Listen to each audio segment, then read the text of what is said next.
कभी सोचा है कि हमारी सेहत की कहानी असल में कब शुरू होती है, हमारे जन्म के समय या बचपन में? सोचिए, अगर मैं कहूं कि इसकी कहानी तो हमारे पैदा होने से भी बहुत पहले मां के गर्भ में ही लिखी जाने लगती है। जी हां, यही वो वक्त है जब हमारी पूरी जिंदगी की सेहत की नींव पड़ती है। चलिए आज इसी कमाल की दुनिया में झांकते हैं। अपनी बात शुरू करने के लिए जरा इन दो मधुमक्खियों को देखिए। एक है वर्कर मधुमक्खी जो सिर्फ और सिर्फ 6 हफ्ते जीती है, और दूसरी है रानी मधुमक्खी जिसका जीवन काल 5 साल तक का होता है। अब हैरानी की बात क्या है पता है? जेनेटिक तौर से यानी इनके डीएनए में कोई भी फर्क नहीं है, ये बिल्कुल एक जैसी हैं। तो सवाल उठता है कि अगर इनका डीएनए हूबहू एक जैसा है तो फिर इनकी जिंदगी में जमीन आसमान का फर्क क्यों है? आखिर इसका राज क्या है? यही सवाल हमें एपिजेनेटिक्स की दिलचस्प दुनिया की ओर ले जाता है।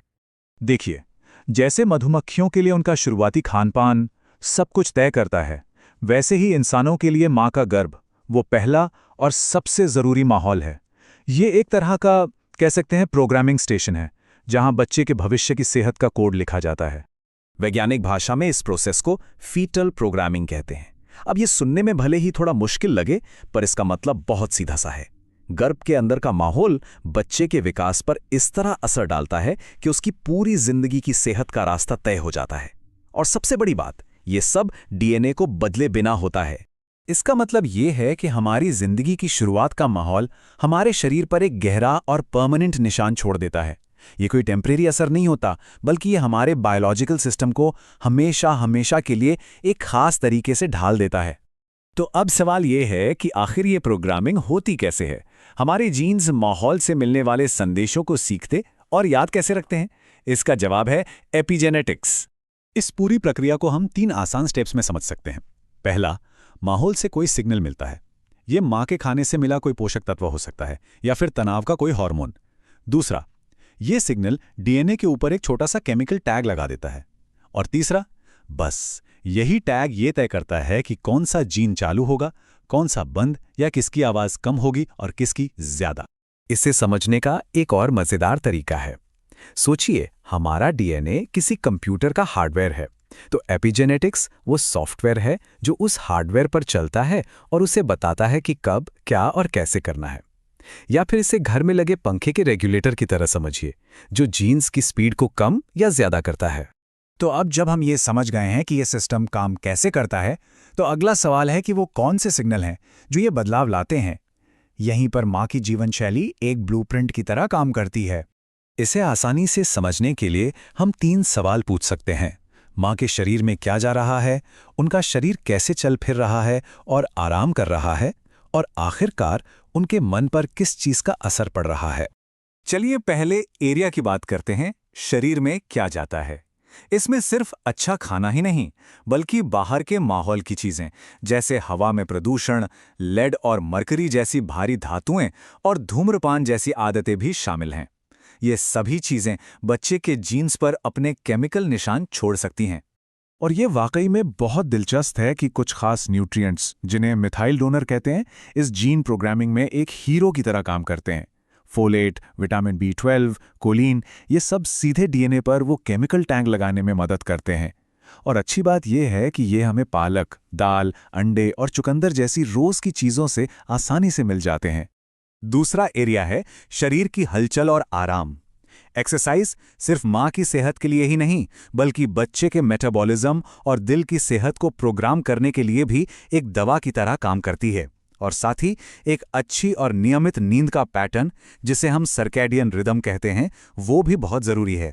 अगर इसमें गड़बड़ी हो, जैसे रात की शिफ्ट में काम करने से, तो ये बच्चे की अंदरूनी बायोलॉजिकल घड़ी को भी डिस्टर्ब कर सकती है। और तीसरा और शायद सबसे नाजुक एरिया है मन की हालत। जब मां लंबे समय तक तनाव में रहती हैं, तो उनके शरीर में कॉर्टिसोल नाम का एक स्ट्रेस हार्मोन बढ़ जाता है। ये हार्मोन प्लेसेंटा की दीवार को पार करके बच्चे तक पहुंच सकता है, और वहां पहुंचकर ये बच्चे के दिमाग के विकास और भविष्य में तनाव को संभालने की उसकी क्षमता पर गहरा और लंबा असर डाल सकता है। फीटल प्रोग्रामिंग के ये जो असर हैं, ये कितने लंबे और गहरे हो सकते हैं, इसे समझने के लिए चलिए इतिहास का एक बहुत ही असरदार उदाहरण देखते हैं। ये कहानी है 1944-45 के डच अकाल की। दूसरे विश्व युद्ध का समय था और एक नाकाबंदी की वजह से नीदरलैंड्स में खाने की भयानक कमी हो गई। लोगों को भुखमरी का सामना करना पड़ा। इस कहानी की टाइमलाइन देखिए। 1944 में अकाल शुरू होता है। 1945 में जब जंग खत्म होती है तो खाना फिर से मिलने लगता है, सब कुछ नॉर्मल हो जाता है, या ऐसा लगता है। लेकिन असली कहानी तो दशकों बाद 1990 के दशक में सामने आती है, जब रिसर्चर्स ने पाया कि जो लोग उस अकाल के दौरान अपनी मां के गर्भ में थे, उनमें बड़े होने पर मोटापा, दिल की बीमारियां और डायबिटीज का खतरा दूसरों से कहीं ज्यादा था। जब इसकी वजह खोजी गई तो एक हैरान करने वाली सच्चाई सामने आई। उस अकाल ने उन लोगों के जीन्स पर एक परमानेंट एपिजेनेटिक याददाश्त छोड़ दी थी। उनके शरीर को कमी में जीने के लिए प्रोग्राम कर दिया था, और जब बाद में जिंदगी में उन्हें भरपूर खाना मिला तो उनका मेटाबॉलिज्म उसके लिए तैयार ही नहीं था। तो डच अकाल की ये कहानी और एपिजेनेटिक्स की पूरी समझ हमें एक बहुत ही जरूरी कॉन्सेप्ट तक ले आती है, और वो है जीवन के पहले 1000 दिन। 1000 दिन, ये वो नंबर है जो जिंदगी भर की सेहत की कहानी लिखता है। ये वो सबसे खास समय है जो गर्भधारण से शुरू होता है और बच्चे के दूसरे जन्मदिन तक चलता है। यही वो गोल्डन विंडो है, वो सुनहरा मौका जब अच्छी सेहत की नींव सबसे मजबूती से रखी जाती है और जब ये सारे एपिजेनेटिक बदलाव सबसे तेजी से हो रहे होते हैं। तो इस सारी जानकारी का मतलब डरना या चिंता करना बिल्कुल नहीं है, बल्कि इसे एक बहुत बड़े अवसर की तरह देखना चाहिए। ये हमें बताता है कि प्रेगनेंसी के दौरान जीवन शैली में किए गए छोटे छोटे पॉजिटिव बदलाव भी बच्चे को जिंदगी भर के लिए सेहत का एक बहुत बड़ा तोहफा दे सकते हैं। तो अंत में एक सवाल छोड़कर जा रहा हूं। अगर हमारी सेहत की कहानी हमारे जन्म से पहले ही लिखी जाती है, तो हम सब मिलकर उस कहानी के और बेहतर लेखक कैसे बन सकते हैं? और अगर इस विषय में और भी ज्यादा जानने की इच्छा हो तो ये कुछ अहम रिसर्च पेपर्स हैं जिनसे काफी मदद मिल सकती है। हमारे साथ जुड़ने के लिए धन्यवाद।